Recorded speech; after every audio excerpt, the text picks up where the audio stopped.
Olá, queridas irmãs, queridos irmãos. Começamos mais um programa, O Espírito da Letra, analisando a obra de André Luiz, através da mediunidade de Francisco Cândido Xavier. Estamos na metade do livro Libertação. Hoje é o capítulo 11º. Pegue o seu livro e acompanhe conosco. O nosso esforço, no sentido de trazer esse livro a você, é também para facilitar a sua leitura, porque nós pegamos palavras que são difíceis, que não são muito comuns do uso corrente, e nós vamos também colocando sinônimos para você entender o que André Luiz está dizendo, ao invés de ficar pulando. Então, pegue um lápis, uma caneta, um pedaço de papel, ou vá escrevendo no próprio livro. Porque você vai ter o documento já traduzido para uma linguagem mais simples, sem mudança de conteúdo. Nós não estamos mudando a história, estamos apenas colocando sinônimos correspondentes, ok? Então, vamos nos preparar para aquele capítulo que vai falar de uma experiência muito interessante. Nós vimos o capítulo anterior, onde o Gúbio ficou ouvindo Saldanha contar a trajetória dos seus problemas, do porquê que ele estava obsediando Margarida. E agora chegou a hora de a gente ver a valiosa experiência. Vamos então? Vamos ao texto. Você vai para a sala de leitura comigo e vamos acompanhar então o começo deste capítulo. Vamos lá? André Luiz coloca para nós já no começo que, como eles estavam já esperando a possibilidade de visitar o médico, André Luiz começa dizendo, acompanha aí, atento à sugestão do médico amigo, no dia seguinte, pela manhã, Gabriel se dispôs a conduzir a esposa ao exame de um afamado professor em ciências psíquicas, com o intuito de conseguir dele a cooperação benéfica. Pude reparar, então, que a liberdade dos homens no terreno da consulta é quase irrestrita, porque, de nosso lado, Gúbio demonstrou profundo desagrado, dizendo-me discreto que tudo faria para impedir aquela providência que somente seria profícua, útil, ou somente seria realmente importante e aconselhável, ao seu parecer, se fosse através de uma autoridade diferente no assunto.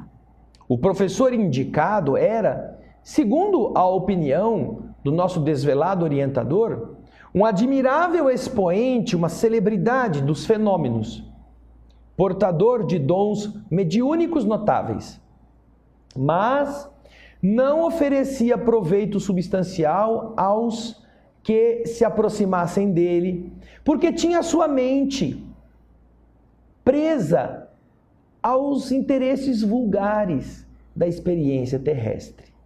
E Gúbio ainda explica, fazer psiquismo, disse ele em voz baixinha, é uma atividade comum, tão comum quanto qualquer outra. Fazer psiquismo, sentir o mundo invisível, estar em contato com essas realidades. O essencial é desenvolver trabalho santificante. Visitar médiuns de reconhecida competência no trato entre os dois mundos, senhores de faculdades magníficas no setor informativo, é o mesmo que entrar em contato com os donos de uma soberba fortuna. Se o detentor de tão grandes bens não se acha interessado em gastar os recursos de que ele dispõe em favor da felicidade dos semelhantes, o conhecimento e o dinheiro apenas lhe agravarão os compromissos no egoísmo praticado, na distração inoperante ou na perda lamentável de tempo. Apesar dessa observação oportuna, notamos que o esposo da obsediada, Gabriel, não oferecia a receptividade mental que nos favorecesse a modificação desejável. Ele estava com a mente fixa em ir até aquela sugestão do médico que havia visitado o casal no dia anterior. Todo o nosso esforço sutil para colocá-la em outro caminho acabou em fracasso. Gabriel não sabia cultivar a meditação.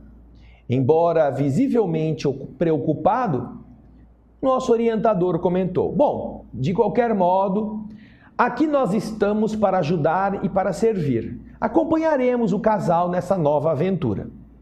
Foram todos então. Em breve tempo, estávamos entrando em contato com o psiquista lembrado. Com muito interesse, como quem sabia de antemão o que viria a acontecer ali, Saldanha acompanhou as mínimas providências sem desgarrar-se da jovem senhora. O obsessor, o chefe dos obsessores, hein? Alguns minutos antes das 11 horas da manhã, encontrávamos-nos todos em um vasto salão de espera, aguardando a chamada. Além de nós, mais 3 grupos de pessoas ali se congregavam em ansiosa espera. Demorava-se o tal professor em um gabinete isolado, atendendo a um doente mental, que de longe dava para notar que era isso porque as frases desconexas que ele proferia em voz alta demonstravam. Reparei que os presentes se faziam seguidos, acompanhados de grande número de desencarnados. Para definir corretamente, a casa inteira mais se assemelhava a uma larga colmeia de trabalhadores sem o corpo físico. Entidades de reduzida expressão evolutiva iam e vinham, prestando pouca atenção à nossa presença. Em vista da férrea disposição de Saldanha, tomando conta de Margarida sob severa custódia pessoal, o nosso instrutor, alegando interesse na sondagem do ambiente, afastou-se um tanto dele, na nossa companhia, detendo-se no exame acurado dos consulentes. Aproximamos-nos de uma acolhedora poltrona em que um cavalheiro de idade madura, dando mostras de evidente moléstia nervosa, permanecia ladeado por 2 rapazes. É um encarnado, estava lá para se consultar.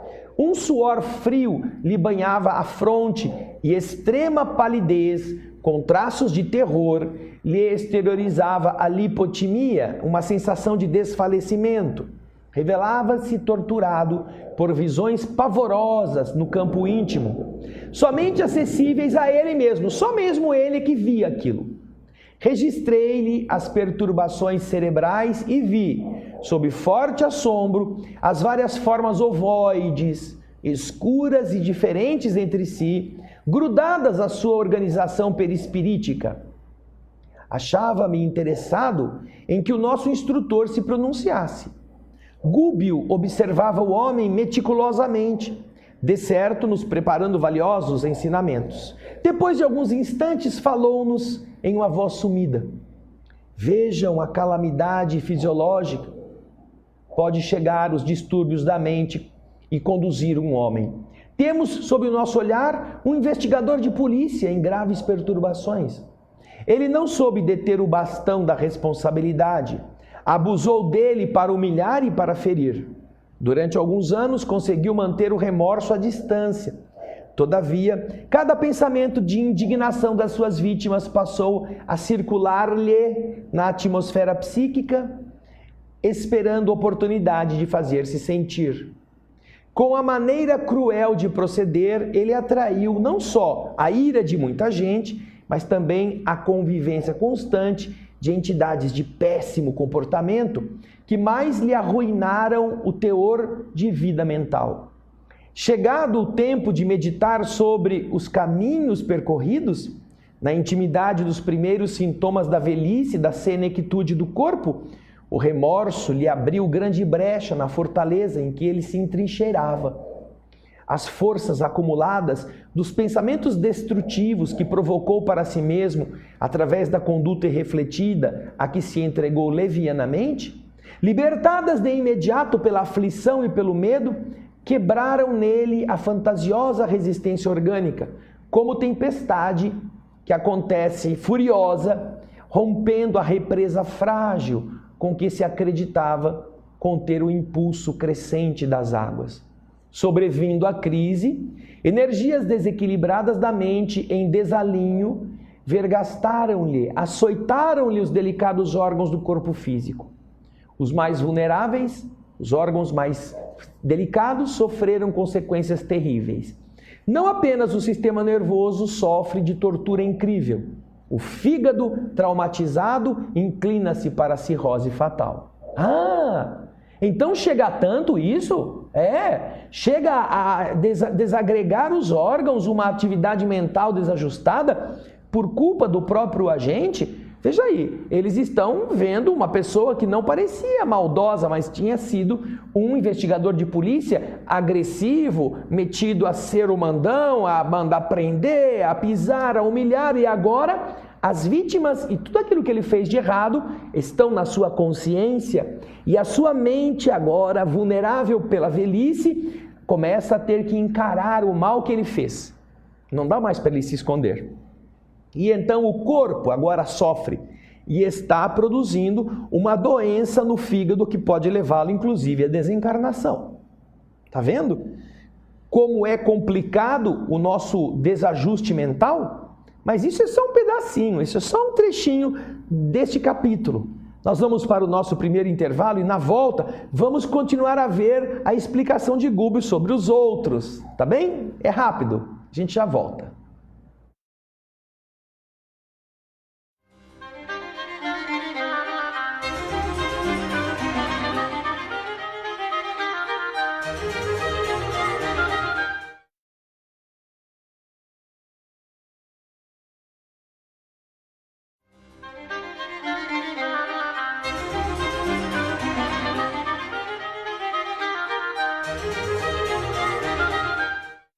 Olá, estamos de volta com o capítulo 11º do livro Libertação. Vimos no bloco anterior, neste capítulo, que eles estão analisando as pessoas que estão esperando como consulentes aquela consulta com o professor de ciências psicológicas. E estão analisando uma das pessoas que está esperando, que é um antigo... desses caras metidos na polícia, investigador de polícia, aqueles que vão atrás de bandido, que humilham, aquela coisa toda. Só que ele não está bem. Aí, André Luiz vai dizer na sequência, acompanhe o texto. Percebendo as interrogações silenciosas no nosso olhar quanto à solução possível naquele enigma doloroso, o orientador acentuou. Este amigo, no fundo, está perseguido por si próprio, atormentado pelo que fez e pelo que tem sido. Só a extrema modificação mental para o bem poderá conservá-lo no corpo físico. Vejam só, poderá deixá-lo vivo na matéria, só se ele mudar a mente, se ele renovar-se mentalmente. Uma fé renovadora, com esforço de reforma persistente e digna, da vida moral mais nobre, vai lhe conferir diretrizes superiores, dotando-o de forças imprescindíveis à sua autorrestauração. Ele permanece dominado pelos quadros malignos que improvisou em gabinetes isolados e escuros, pelo simples gosto de espancar infelizes, com a desculpa de salvaguardar a harmonia social. A memória é um disco vivo e milagroso. Fotografa as imagens de nossas atitudes, recolhe o som de tudo aquilo que falamos e ouvimos. Por intermédio dela, somos condenados ou absolvidos dentro de nós mesmos. O assunto era sedutor, mas talvez para não acordar muita atenção de Saldanha e de outros espíritos menos educados, que olhavam a gente com curiosidade, Gubbio passou a reparar conosco um outro caso. Aproximamo-nos de um divã, em que respeitável senhora se sentava ao lado de jovem clorótica, uma anêmica, uma pessoa muito fraquinha, parecendo que eram avó e neta. Dois espíritos de aspecto sinistro rodeavam a menina, como se devesse estar protegida, custodiada por guardas tirânicos. A matrona, a senhora, aflitivamente aguardava o instante da consulta. A jovem, que de vez em quando proferia disparates, besteiras, não falava por si. Tênues fios de energia magnética ligavam o cérebro dela à cabeça de um dos espíritos, o irmão infeliz que estava à sua esquerda. Achava-se ela absolutamente controlada pelos pensamentos desta entidade, à maneira de magnetizado e magnetizador. A doente ria sem propósito, conversava a esmo, mencionando projetos de vingança com todas as características de idiotia e inconsciência. Gúbio a examinou com atenção habitual e disse: encontramos aqui doloroso drama do passado. A vida não pode ser considerada como apenas uma estreita existência carnal. Abrange a eternidade, é infinita nos séculos infinitos. Esta menina comprometeu-se gravemente no passado, casou-se com um homem e desviou o seu irmão para um vicioso caminho. O primeiro, o marido, suicidou-se, e o segundo se asilou no fundo vale da loucura. Eis os dois aqui no presente, ao lado dela, para uma deplorável vindita, uma deplorável vingança.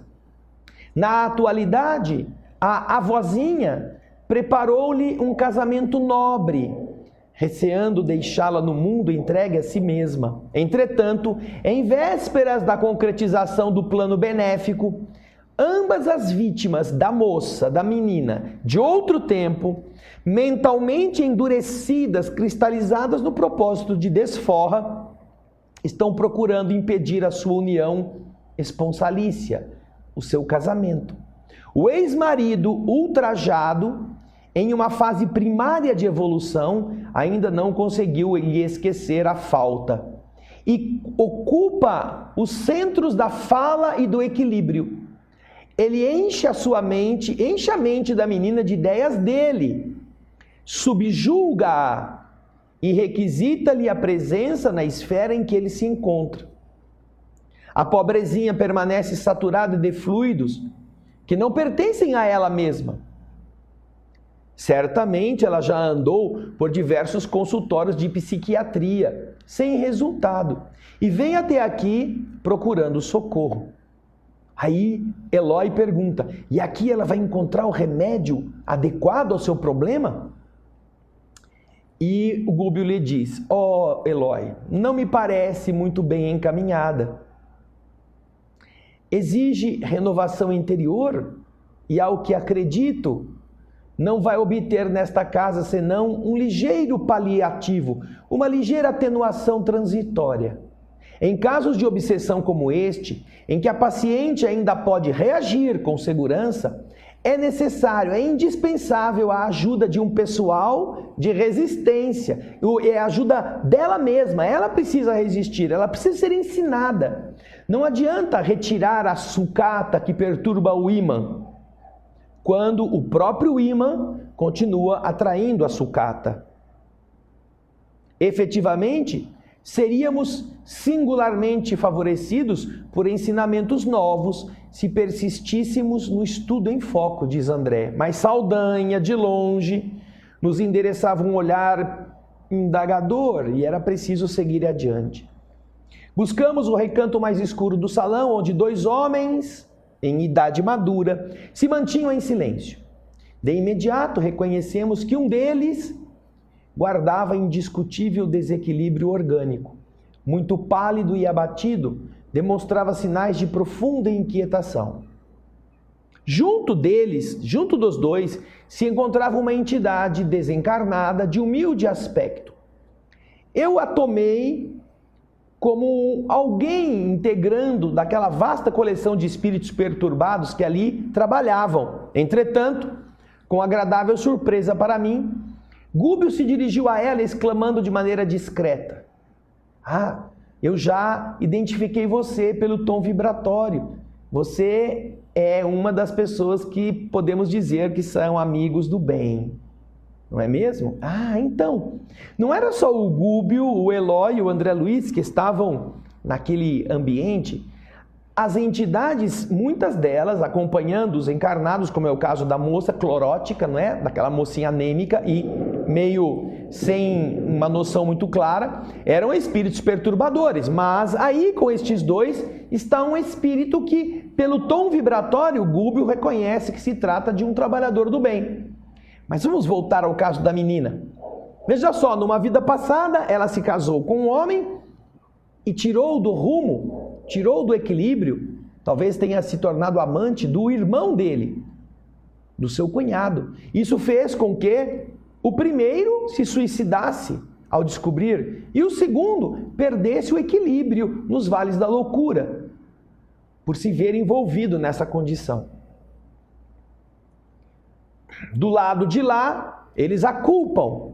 São espíritos de pouca elevação. Agora ela renasceu, a vozinha está cuidando dela, porque a vozinha já está perto da morte, quer deixá-la encaminhada por um bom casamento. Só que na hora de casar, o que acontece? Os dois adversários não querem que ela seja feliz, querem que ela pague o que fez de errado. Então se conectaram a mente do marido que morreu por suicídio e da ex-esposa, a mocinha, em uma conjugação de energias. E então agora ele a domina, usando o seu centro da fala, usando o seu centro de equilíbrio para deixá-la meio fora do mundo. Coloca um monte de ideias que são dele, subjuga, escraviza, requisita a presença dela onde eles estão. E ela então perde o equilíbrio, perde o controle de si mesma e acha que algum maluco vai querer casar com uma doida. E isso impede que ela consiga casar-se. Então, esse é o problema. Só que ela precisaria de um outro tipo de medicação, de um outro tipo de entendimento, porque ela ainda tem condições de entender que ela pode parar de atrair esses espíritos. Então é preciso explicar. E naquele ambiente as pessoas estão indo pagando para ver se livram do problema e acabam com um estalar de dedos daquela situação difícil. Não é ali que eles vão encontrar a orientação. Podem encontrar um ligeiro paliativo, como disse o instrutor. Mas em casos de obsessão, como aquele, em que a paciente ainda pode reagir, ela precisa ser chamada a fazer isto. Ela precisa se opor. E ele diz muito bem, não adianta retirar a sucata que perturba um ímã, enquanto o próprio ímã continua atraindo a sucata. Ela precisa mudar a sua vibração, o seu pensamento. Ela precisa elevar-se. E aqui eles não vão encontrar isto. Então entendam vocês que estão buscando às vezes novidades em ambientes que não são adequados, a que riscos estão se expondo. Porque pode ser até que encontrem alguma coisinha, uma migalha de realidade do mundo invisível, mas sem orientação estarão colocados na boca do precipício sem paraquedas. Não é que os espíritos sejam maus, mas é que a gente, na maior parte das vezes, ignora como as coisas funcionam. E vamos brincar com fogo. Mas a coisa continua. No próximo bloco, vamos ver agora esses dois amigos que têm um espírito protetor ali tentando ajudá-los. Daqui a pouquinho a gente volta.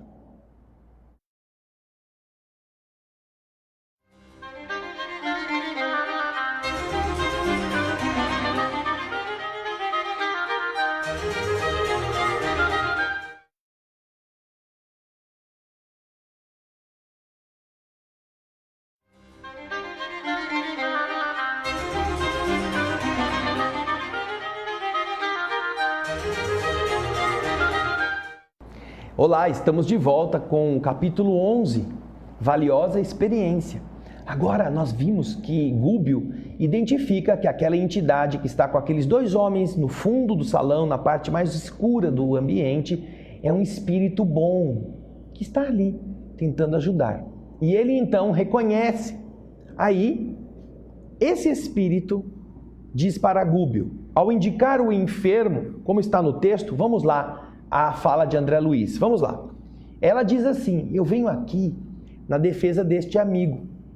Segundo vocês estarão informados, nós temos aqui no recinto um vigoroso operador mediúnico, sem iluminação interior de muito vulto.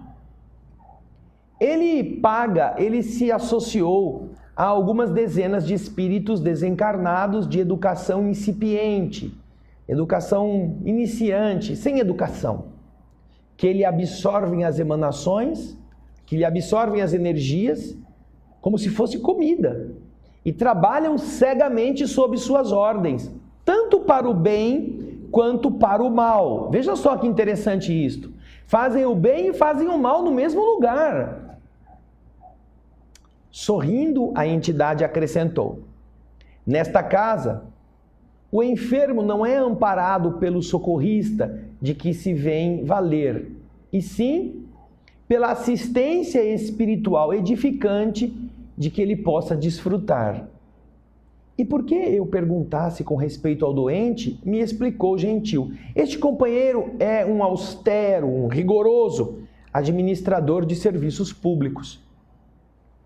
Na condição de mordomo e disciplinador, incapaz de usar o algodão da ternura em feridas alheias, adquiriu ódios gratuitos e silenciosas perseguições que lhe vergastam, que lhe açoitam a mente sem cessar desde muitos anos, com perigosos reflexos no sistema circulatório, uma zona que é menos resistente do seu corpo físico. Lutando desassombrado por reajustar a concepção de funcionários relapsos, mas sem as armas de amor na própria defensiva, apresenta consideráveis prejuízos nas veias coronárias. Semelhantes ataques de forças imponderáveis visaram-lhe igualmente o fígado e o baço, que se apresentam em lamentáveis condições. Acontece, porém, que a grande corrente de perseguidores, despertado por sua ação enérgica e educativa, conseguiu insinuar nos médicos que o assistem, que o ajudam, a necessidade de uma intervenção na vesícula biliar. E com isto estão preparando um choque operatório que vai impor a morte inesperada do corpo físico. O plano foi admiravelmente bem delineado. Entretanto, pelo bem que existe no fundo da severidade com que o nosso companheiro tem agido, buscaremos socorrê-lo através do médium que ele deliberou visitar hoje. Recebi instruções no sentido de impedir a operação cirúrgica e confio na vitória de minha tarefa. Diz André, francamente eu gostaria de levar a efeito um exame no paciente para verificar até que ponto havia sofrido os golpes mentais em serviço. Mas o olhar de Gúbio se fizera imperativo. Nós precisávamos executar os deveres importantes e precisávamos retornar até Saldanha. O problema de Margarida era complexo e nos competia enfrentar-lhe a solução de ânimo firme. O obsessor da infortunada senhora, sentindo-nos a presença espontânea, acolheu-nos sem nenhuma desconfiança. Assumindo ares de pessoa super inteligente, comunicou ao nosso instrutor que resolvera solicitar a neutralidade dos servos espirituais desse professor operante. Esse professor tinha um monte de ajudantes, né? Um monte de ajudantes.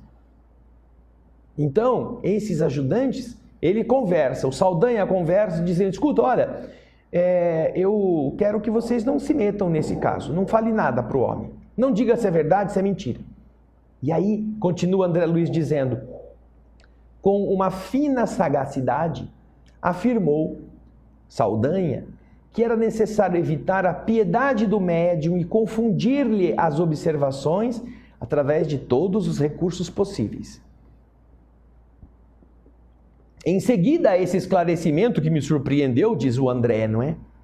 Ele chamou a presença de um dos colaboradores mais influentes e apareceu diante de nós a esquisita figura de um anão de semblante enigmático, misterioso e expressivo. Muito ativo, expedito, diz, não é? Saldanha pediu a ele cooperação sem fingimentos, sem ocultação de nada, esclarecendo que o operador da casa, o médium, não deveria penetrar o problema de Margarida na intimidade. Em troca desse favor, Saldanha lhe prometia, não só a ele, mas também aos outros auxiliares invisíveis nesse assunto, um excelente pagamento em uma colônia não muito distante. E com largas promessas descreveu ao anão quanto lhe poderia proporcionar em presentes, agrados e prazeres no cortiço de entidades perturbadas e ignorantes, aonde nós havíamos conhecido Gregório. O anão, o espírito serviçal, manifestou em disfarçado contentamento e assegurou que o médium não perceberia patavina, não ia entender nada do que estava acontecendo. Então, com justificada curiosidade, acompanhei o desenrolar dos acontecimentos.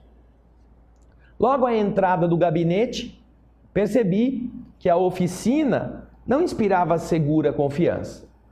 Imediatamente o professor pôs-se a combinar o preço do trabalho de que se encarregaria, exigindo adiantadamente de Gabriel o significativo pagamento.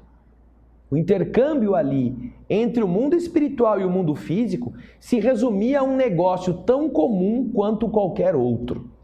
Sem detença, reconheci que o médium, se podia controlar de algum modo os espíritos que se alimentavam de suas energias, era também facilmente controlado pelos espíritos. Diz André, o ambiente jazia repleto de entidades em primária fase de evolução. Saldanha, excessivamente atarefado, anunciou-nos que ele presidiria de perto os trâmites da ação mediúnica com relação àquele trabalhador ali, notificando-nos prazeroso que lhe fora hipotecada a plena ajuda das entidades ali dominantes. Todos o ajudariam. Em razão disso, podíamos analisar os fatos em companhia de Gúbio, recolhendo preciosa lição. Depois de visivelmente satisfeito no acordo financeiro estabelecido, o vidente se colocou em profunda concentração e notei o fluxo de energias a emanarem dele através de todos os poros, mas muito mais particularmente da boca, das narinas, dos ouvidos e do peito. Aquilo que nós chamamos na doutrina espírita de ectoplasma, aquela força semelhante a um vapor fino e sutil, como que povoava o ambiente acanhado. E reparei que as entidades que ali estavam de ordem primária ou retardadas, que cooperavam com o médium em suas incursões, bebiam, absorviam essa energia, esses vapores, a longas inspirações, sustentando-se dela, da mesma forma que se nutre o homem comum de proteína, carboidrato e vitamina. Examinando a paisagem, Gúbio nos esclareceu em voz imperceptível: André, Eloy, esta força não é patrimônio de privilegiados, é propriedade comum de todas as criaturas, mas entendem-na e utilizam-na somente aqueles que a exercitam através de acuradas meditações. É o espíritos sutilíssimos de Newton, o fluido magnético de Mesmer e a emanação ódica de Reichenbach. No fundo, é a energia plástica da mente que a acumula em si mesma, tomando-a do fluido universal em que todas as correntes da vida se banham e se refazem nos mais diversos reinos da natureza dentro do universo. Cada ser vivo é um transformador dessa força, segundo o potencial receptivo e irradiante que lhe diz respeito. Nasce o homem e renasce centenas de vezes para aprender a usá-la, desenvolvê-la, enriquecê-la, sublimá-la, engrandecê-la e divinizá-la. Entretanto, na maioria das vezes, a criatura foge à luta que interpreta, que analisa como sofrimento e aflição, quando é de verdade inestimável recurso de autoaprimoramento, adiando por isso a própria santificação, que é o único caminho de nossa aproximação do Criador. Então, aquilo que eles estavam vendo que o médium estava produzindo, todos nós temos, E todos nós poderemos produzir, se nós entendermos como fazer. E é esta sublimação que se refere aqui o instrutor Gubbio, que somos convidados a realizar, passando por cima de nossos defeitos, de nossas contrariedades, engolindo o sapo por amor, esquecendo o mal, para que nós possamos assimilar essas energias do bem e com elas emitir benefícios a todos os que estão à nossa volta. É este poder que diversos pesquisadores denominaram com nomes específicos, mas que representa esta energia que é captada do fluido cósmico universal e que é transformada, transmutada pela mente que a administra, que a guarda, que a armazena em energias compartilhadas. Tanto que os espíritos inferiores que estavam ali, estavam sugando aquilo como se fosse suco de canudinho, não é? É a energia plástica da mente. Você produz isto, todos nós. Agora, precisamos saber se somos capazes de vencer nossas inferioridades para que aquilo que nós queremos realmente se transforme nessa energia potencialmente positiva. Nós vamos ver o final deste capítulo no próximo bloco. Eu aguardo você.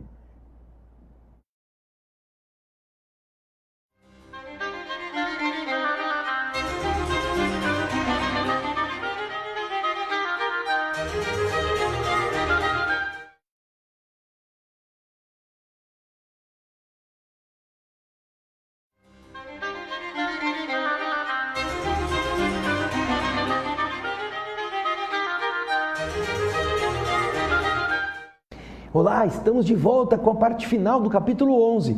Você viu a negociata? Você viu os ajustes do Saldanha? Não quero que você se meta, que o homem não fique sabendo de nada, não diz nada para ele, que eu vou te prometer isso, prometer aquilo, vocês vão para uma excursão de gozo, de delícias lá nos planos maiores, tudo uma negociata entre os espíritos e uma negociata entre os encarnados. É o que nós vimos no bloco anterior. Você acha que isso pode dar boa coisa? Você acha? Vamos ver o que André Luiz está falando aqui. Continua ele retratando a cena, não é? Vendo a cena que se desenrolava, eu pensei, nossa, é forçoso admitir, porém, que este vidente é vigoroso na instrumentalidade, ele tem uma capacidade mediúnica, permanece em perfeito contato com os espíritos que o assistem e que encontram nele sólido sustentáculo? Sim, confirmou o orientador sereno, Gubbio. Mas não vemos aqui qualquer sinal de sublimação na ordem moral. O professor de relações com a nossa esfera, inabordável, por enquanto, ao homem comum, essa esfera invisível, sintoniza-se com as emissões vibratórias das entidades que o acompanham em posição primitivista. Pode ouvir-lhes os pareceres e registrar-lhe as considerações. Entretanto, isso não basta. Desfazer-se alguém do veículo de carne, morrer alguém na vida física, não é iniciar-se na divindade. Há bilhões de espíritos em evolução que rodeiam os homens encarnados em todos os círculos de luta, muito inferiores, em alguns casos, aos próprios homens, e que facilmente se convertem em instrumentos passivos dos seus desejos e paixões. Daí o imperativo de muita capacidade de sublimação para todos aqueles que se consagram ao intercâmbio entre os dois mundos. Porque se a virtude é transmissível, os males são epidêmicos. O mal se multiplica muito mais rápido. Bom, nesse momento, reparamos que o médium, sendo desligado do corpo físico, se punha a ouvir, atencioso, justamente a argumentação daquele assalariado mais inteligente, aquele anão, cuja cooperação Saldanha havia pedido. E este anão, de maneira arrogante, dizia a ele: volte, meu amigo, volte, volte. E diga ao esposo de nossa irmã doente que o caso orgânico é simples. Bastará que ele procure o socorro médico.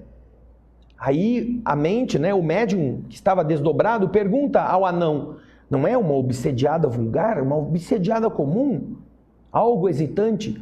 Aí o espírito diz: não, isto não, esclareça o problema. O enigma é da medicina comum, sistema nervoso em frangalhos. Esta senhora é candidata aos choques da casa de saúde, nada mais. Aí tornou o psiquiatra falando com a entidade: não seria lícito tentar fazer algo em favor dela?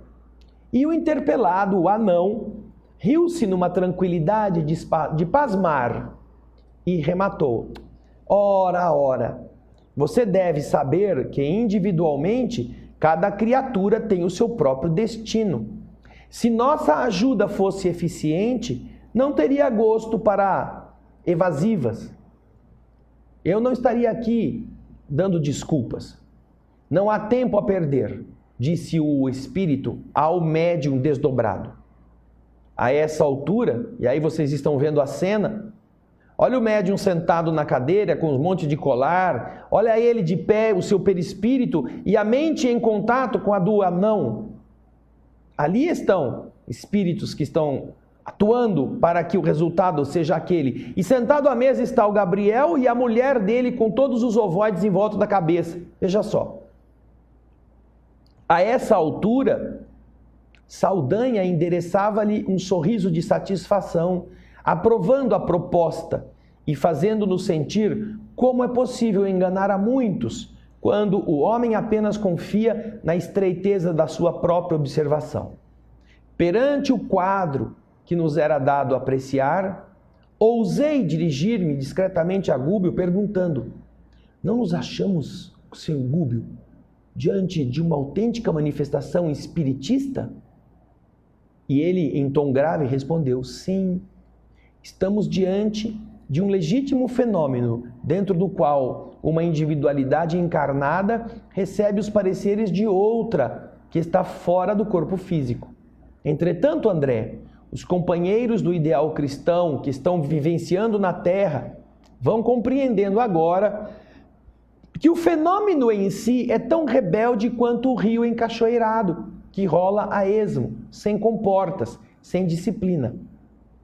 Jamais endossaremos um espiritismo dogmático e intolerante. É imprescindível, porém, que o clima de prece, de renúncia edificante, do espírito de serviço e fé renovadora, através de padrões morais nobres, enobrecedores, nobilitantes, constitua a nota fundamental de nossas atividades no psiquismo transformador, a fim de que nos encontremos realmente num serviço de elevação para o Supremo Pai. Temos aqui um médium de possibilidades ricas e extensas, que pelo simples comércio vulgar a que reduziu a movimentação de suas faculdades, não acorda impressões construtivas naqueles que o buscam. Pode ser um cooperador valioso em certas circunstâncias, mas não é o trabalhador ideal, suscetível de provocar o interesse dos grandes benfeitores da vida superior. Estes não se animariam a comprometer grandes instruções por intermédio de servidores, bem intencionados embora, que não vacilam em vender as essências divinas em troca de recursos amoedados da luta comum. O caminho da oração e do sacrifício é, portanto, indispensável ainda a todos quantos se propõem dignificar a vida. A prece sentida aumenta o potencial radiante da mente, dilatando-lhe as energias e enobrecendo-as, enquanto a renúncia e a bondade educam a todos aqueles que se lhes acercam da fonte, enraizada no sumo bem. Não basta dessa maneira exteriorizar a força mental de que todos somos dotados e movimentá-la. É indispensável, acima de tudo, imprimir a ela a direção divina. É por esta razão que nós lutamos pelo Espiritismo com Jesus, única fórmula de não nos perdermos em ruinosa aventura. Aí o André diz: compreendi os preciosos argumentos do instrutor, pronunciados a meia voz, e extremamente impressionado guardei respeitoso silêncio. O vidente retomou a gaiola física, finalizando a operação simplesmente técnico-mecânica de contato com a nossa esfera, sem qualquer resultado no capítulo de elevação espiritual que lhe melhorasse o ambiente. Abriu os olhos, reajustou-se na cadeira e informou a Gabriel que o problema seria solucionado com a colaboração da psiquiatria. Era um problema médico. Comentou a situação precária dos nervos da doente e chegou a indicar um especialista de seu conhecimento para que o novo método de cura fosse tentado. O casal agradeceu comovidamente e, enquanto se articulavam as despedidas, o professor recomendou à enferma resistência e cautela diante dos estados mentais depressivos. A jovem senhora recebeu as observações com o desencanto e a dor de quem se sente alvejada pelo sarcasmo e partiu. Saldanha, à nossa vista, abraçou os seus ajudantes, que tão bem haviam desempenhado a deplorável tarefa de enganar o médium, não é? Combinou a ocasião de encontro amistoso, a fim de comemorarem aquilo que lhes parecia um significativo triunfo, e em seguida notificou-nos em voz firme: vamos, amigos! Quem começa a vingança deve marchar seguro até o fim.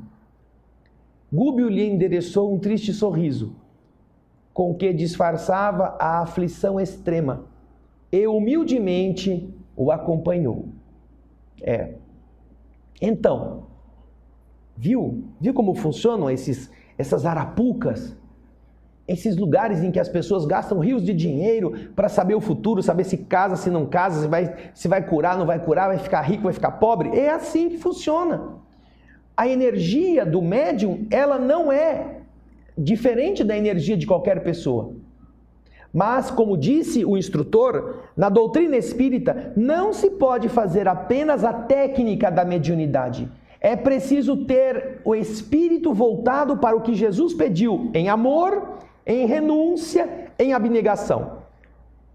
Quando a mediunidade se une aos interesses mundanos, aos interesses de ganho, ela se deteriora. Ela passa a ser cooptada, ela passa a ser ajustada com entidades de baixo teor que gostam das mesmas coisas. Você viu o texto aí, André Luiz está ouvindo de Gúbio essas recomendações. É através do amor ao ensinamento de Jesus e aquilo que Jesus representa, que todos estaremos a cavaleiro, protegidos desta ação negativa.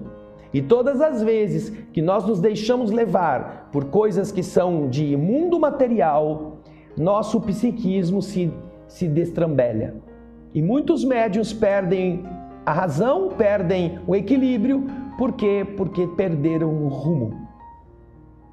Vender essas forças divinas em troca de recursos para aquilo que se deveria conseguir pelo trabalho honesto, representa comerciar com um produto que não é nosso.